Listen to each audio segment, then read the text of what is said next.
On retrouve notre petite boîte qui commence à prendre forme. Alors la boîte est texturée, on a ajouté un petit ruban. Et ce que je vous propose maintenant, c'est d'ajouter une petite rosette comme on a l'habitude de voir sur les papiers cadeaux, avec un ruban qui fait des boucles en fait au-dessus du papier. Et donc on va créer cette rosette afin de rendre la boîte plus réaliste et de créer un beau papier cadeau. Pour cela, on va utiliser les splines, qui sont des lignes vectorielles, mais ça sera très compliqué de travailler sur une scène en 3D. Donc on appuie soit sur cette icône, soit sur le bouton du milieu de la souris, sur la molette, pour passer en 4 vues, et on va refaire la même manipulation bouton de la molette pour agrandir la vue d'avant. Et on va se placer à droite et on zoome un petit peu, donc ici, de manière à travailler sur un axe de côté. On aura plus de précision et on va pouvoir créer notre spline. Alors on va créer un ruban, donc on va ouvrir l'outil spline, prendre la forme libre. Alors on aurait pu prendre aussi la forme Bézier, mais bon là on va utiliser la forme libre et on va pouvoir créer ce ruban. Alors pour cela vous cliquez, vous restez appuyé et vous modélisez ce ruban, donc en faisant une petite boucle. Une fois que vous avez fait votre petite boucle, vous allez cliquer sur fermer la spline et on va pouvoir très rapidement faire quelques petites corrections si jamais la forme ne vous convient pas trop. On va créer quelque chose d'un peu plus souple, un peu plus arrondi.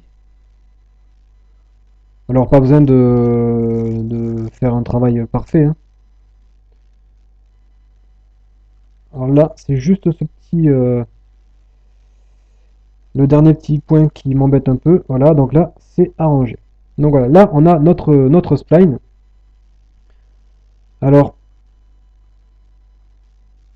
une fois qu'on a terminé, on appuie sur le bouton du milieu et, encore une fois, pour repasser dans la vue 3D, et ce qu'on va faire, c'est à partir de ce tracé, qui est un tracé 2D en fait, hein, ce n'est même pas un objet de la scène.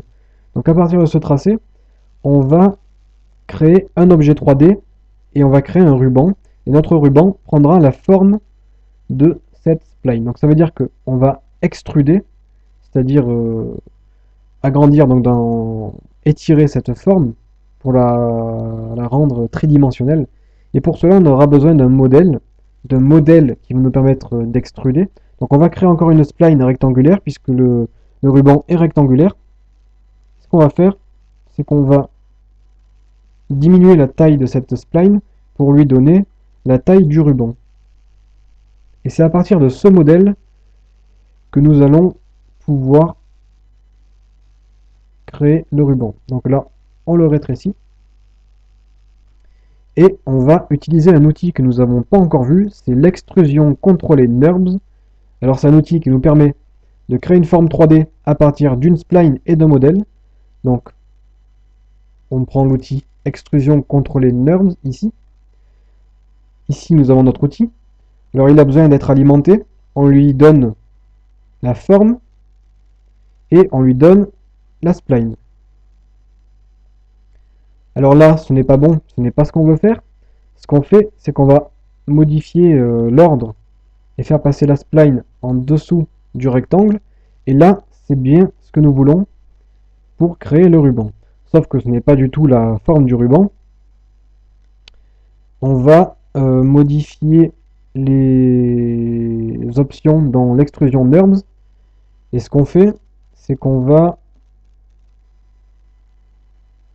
dans pouf pouf. Non, c'est dans le rectangle qu'il faut aller. Et ce qu'on fait, c'est qu'on va modifier la hauteur, non, la largeur, pardon. On va modifier la largeur du rectangle.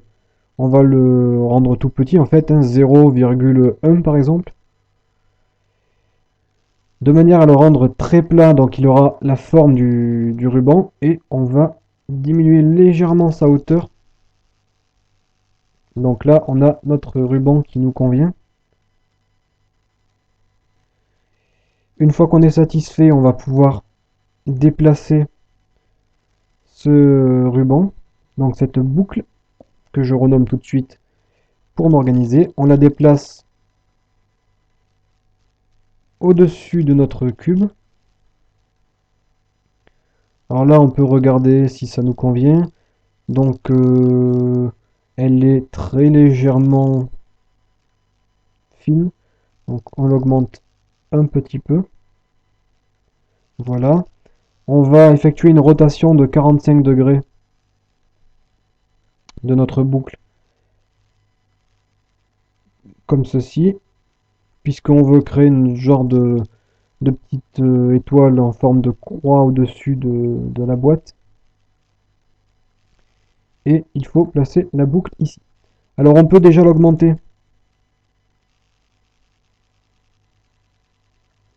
comme ceci. Ok. Donc là, on va la placer à peu près au centre de la boîte. Donc là, c'est parfait. Et une fois qu'on est prêt, on va pouvoir la rendre éditable.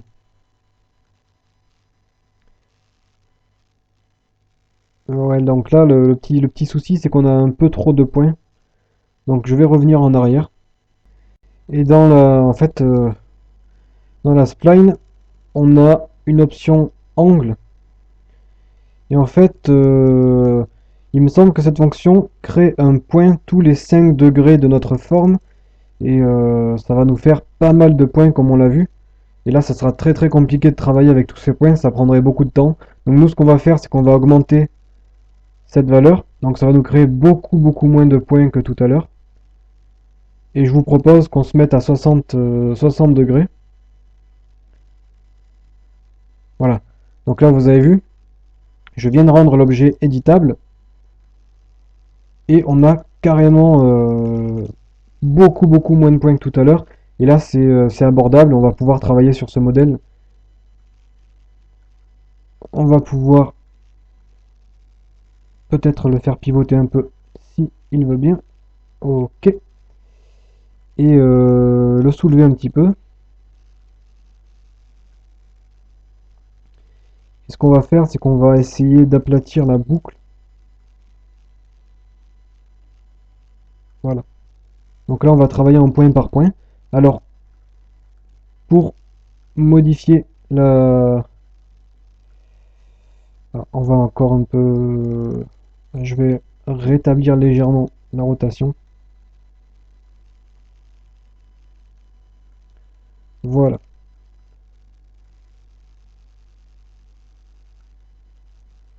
Donc, on peut se placer par exemple en point. Alors, il faut décocher l'option limiter aux éléments visibles.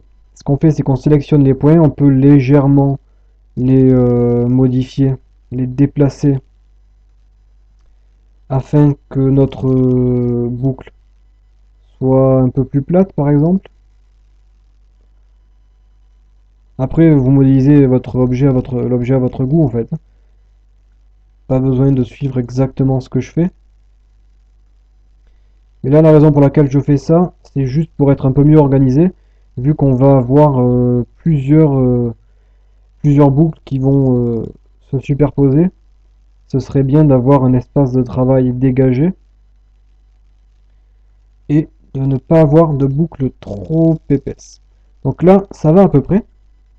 Et ce qu'on va faire, c'est qu'on va sélectionner la boucle, passer en mode donc de travail. On va dupliquer la boucle ici. Donc on a une deuxième boucle. On va effectuer une rotation de cette boucle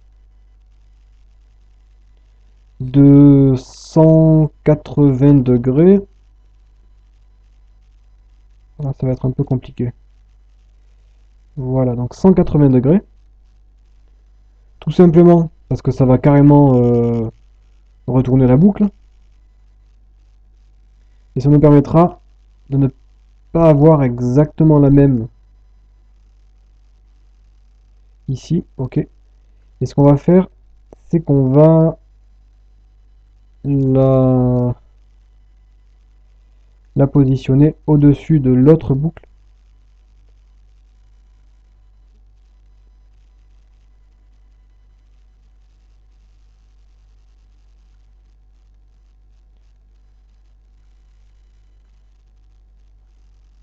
Comme ceci. Donc là, on voit que la première boucle gêne un peu la seconde.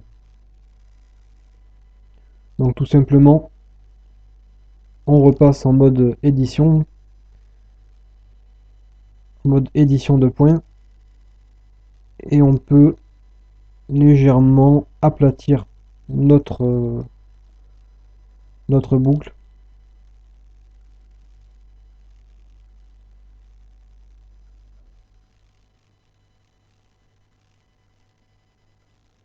Après, ce n'est pas grave si on n'a pas une très très grande précision, puisque la boucle sera petite et donc lors du rendu de la scène, on ne verra pas les petits défauts. Par exemple, on ne verra pas qu'elle n'est pas très arrondie ici, par exemple. Donc c'est pas très gênant. Nous, ce qu'on fait, c'est juste qu'on organise ces boucles de manière à pouvoir travailler convenablement. Donc là, on va modifier la seconde.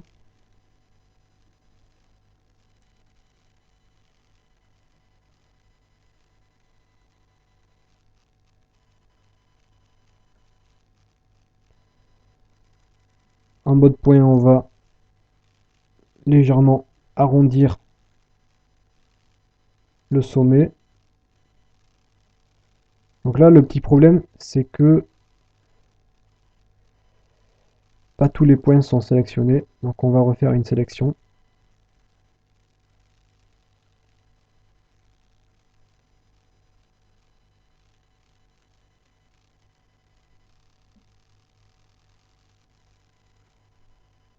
Donc là, la boucle est partie un peu sur le côté, on va la ramener.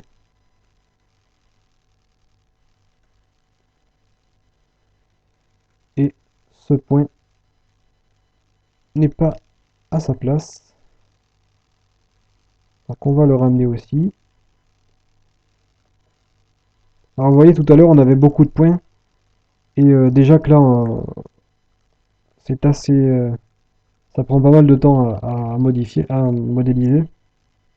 Si on avait gardé autant de points que tout à l'heure, ça aurait pris un bon moment avant d'organiser ces boucles. Donc en fait, ça va aller vite après, puisque une fois qu'on a modélisé deux boucles, on va juste les dupliquer. On les dupliquera afin de pouvoir les réutiliser sur autres, euh, nos autres modèles. Alors, hop là.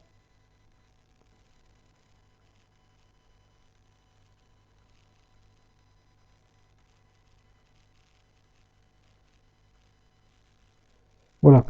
Donc là, c'est terminé. On a nos boucles. Ce qu'on va faire, c'est qu'on peut les texturer directement avec notre texture de ruban. On peut sélectionner les deux boucles, les grouper. Ensuite, on peut les dupliquer. Donc, on la duplique, on effectue une rotation de 180 degrés. On peut déplacer ce groupe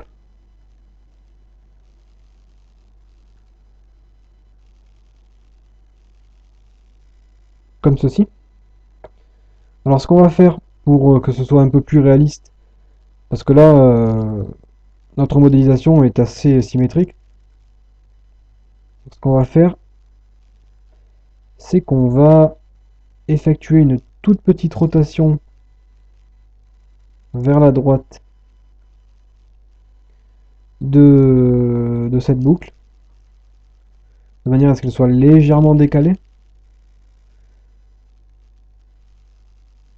Voilà, donc à peu près. Et ensuite, on va faire la même chose sur cette boucle-ci. Et on va la décaler légèrement vers la gauche. Voilà, donc là, on a à peu près des boucles convenables. Alors ce qu'on va faire, c'est que cette boucle-ci, on va la dupliquer, la faire pivoter de 90 degrés. On va la placer près du cadeau.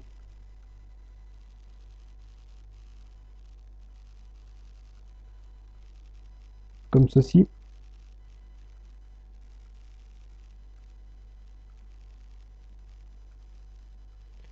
Alors bien sûr, pour que ce soit le plus réaliste possible, il faudrait que chaque boucle soit différente et soit modélisée séparément.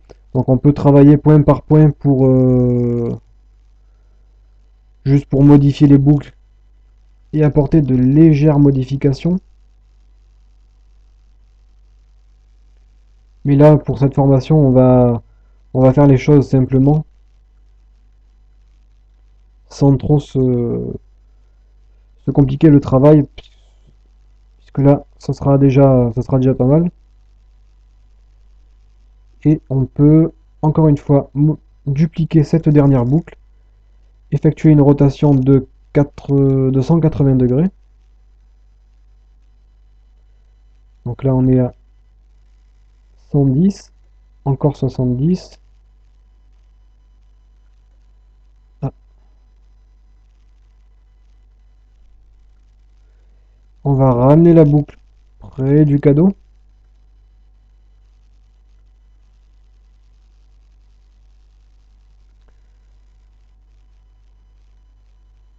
Et on la place ici. Voilà. Donc là, on regarde un peu ce que ça fait. On va pouvoir grouper toutes ces boucles. Alt G. Alors je trouve que c'est un peu grand. Donc on va prendre le groupe boucle et on va le redimensionner.